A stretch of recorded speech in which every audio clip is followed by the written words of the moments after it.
Como sair da escuridão? Olá, que alegria poder compartilhar com você mais uma reflexão. E hoje a nossa reflexão está embasada neste livro, Da Escuridão à Luz. Uau! Esse livro foi escrito por Gilda e Júlio, duas irmãs escritoras, olha só que incrível, né? E esse livro ele vai falar sobre o testemunho dessa família, a família da irmã Gilda e da irmã Júnia.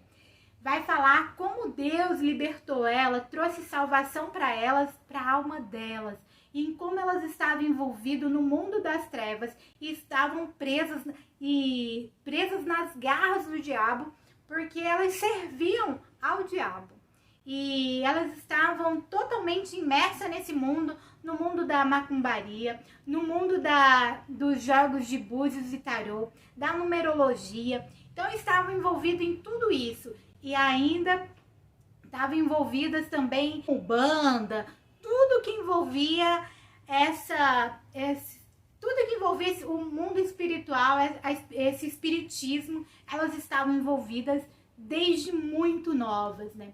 E começou isso na sua família do nascimento. Elas falam desde o nascimento, porque a mãe delas ia buscar ajuda, as benzedeiras, os benzedores, para que viesse trazer saúde para seus filhos. E as autoras falam que desde esse momento ali já foi abrido portas nelas para que pudesse se envolver cada vez mais com o espiritismo. E aí o livro vai trazendo pra gente desde elas pequenas e até quando foi o auge, né? Até quando elas chegaram a conhecer a Cristo. Então elas vêm falar pra gente também sobre a cegueira espiritual. Quanto mais você... E tudo começou por uma curiosidade. Você tem curiosidade em saber sobre o seu futuro? Saber se você vai se casar? Saber como que vai se dar a sua vida? Se você vai arrumar o emprego desejado? Você tem curiosidade de saber sobre o seu futuro?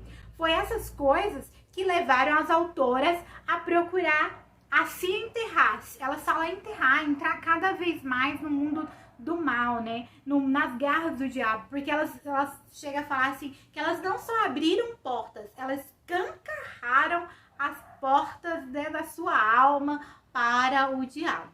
E tudo começou na vida de Gilda, ela conta para nós, e da sua irmã também. Começou com elas buscando através do horóscopo. Olha só, para saber o que ia acontecer na sua vida, e elas tinham um sonho de se casarem. E então o diabo pega os seus sonhos, né, e vai todo dia trabalhando na sua mente. E elas vêm falar da cegueira espiritual, porque cada vez elas estavam mais cegas ainda. Quanto mais se aprofundavam, mais se cegavam para a verdade de Cristo. Porque a Bíblia fala, né, que a verdade em Cristo, ela nos libertará.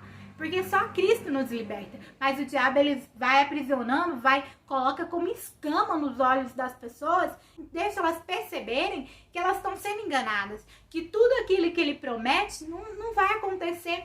E aí elas vêm falar que no livro que o diabo sempre que tentava segurar elas ali naquele mundo, aprisionando, prometia para elas um marido. Toda vez que elas pensavam em sair, começavam a desacreditar, prometia o marido, mas elas tinham que fazer isso, aquilo, outro, fazer várias coisas e se aprisionavam cada vez mais. Cada vez mais elas se tornavam cegas.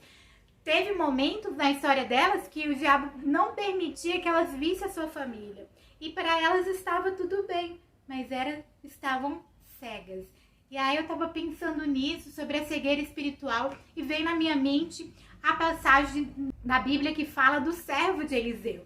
Que o servo de Eliseu, ele também chegou um momento que Deus deu livramento para eles, né? Deu uma porta de saída para eles, e estava muitos soldados ali do rei e tal, para prender Eliseu e seu servo, né? Para acabar com eles. Mas o Senhor, nosso Deus, ele manda um exército muito maior, com carros, com cavaleiros, para proteger Eliseu e dar uma saída. E aí o servo de Eliseu, ele não tinha a mesma visão que Eliseu. Ele estava cego espiritualmente, eles não conseguiam enxergar tudo que estava ali acompanhando eles, guardando eles. Ele só viu o exército inimigo. Então Eliseu ora e pede a Deus que Deus abra os olhos espirituais do seu servo.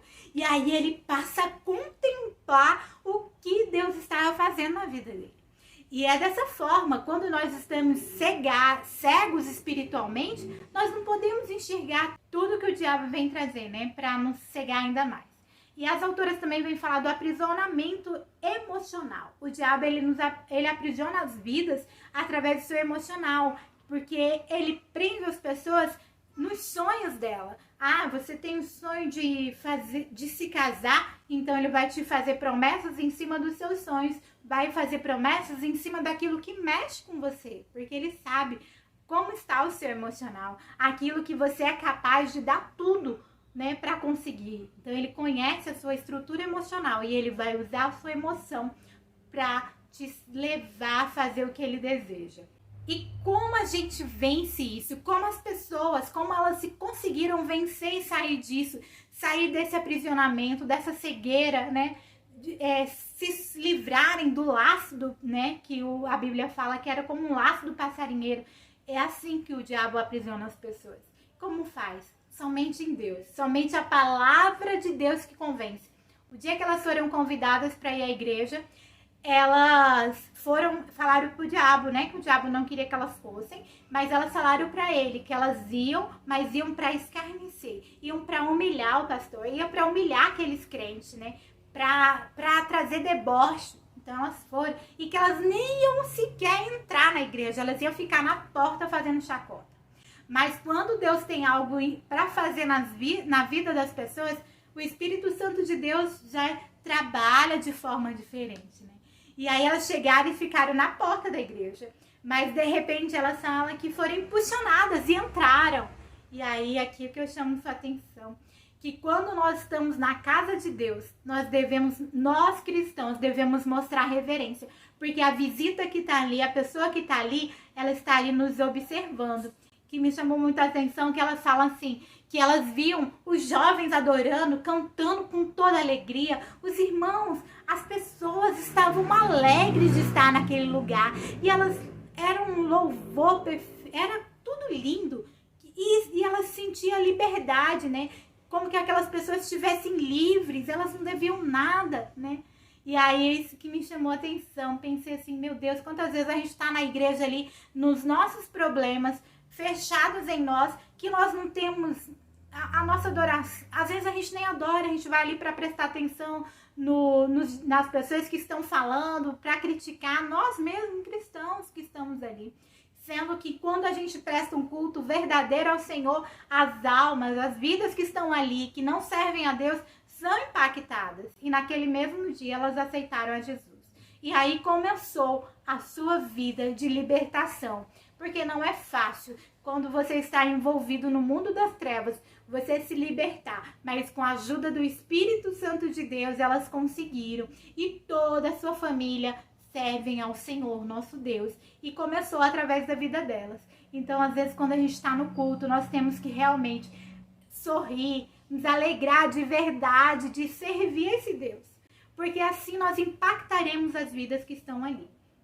E começar a oferecer um culto verdadeiro ao nosso Deus. Porque Ele é esse Deus que através da minha vida, através da sua vida, Ele pode impactar vidas que estão ali, talvez que foram com um propósito que não foi para adorar a Deus, não foi para ouvir a palavra de Deus, mas podem ser impactadas através da minha e da sua vida. Portanto, nós devemos orar, pedindo a Deus que nos dê sabedoria, para que nós possamos alcançar essas vidas.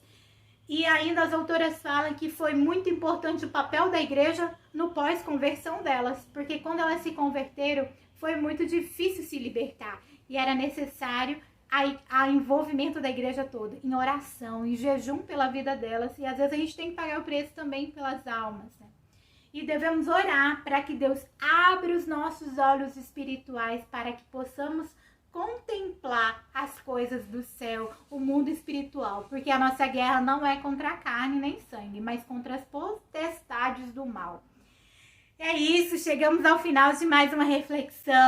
Se inscreva no canal, deixe o seu like aí nesse vídeo, compartilha com seus amigos, também com a sua família, né? Porque fala de família esse vídeo.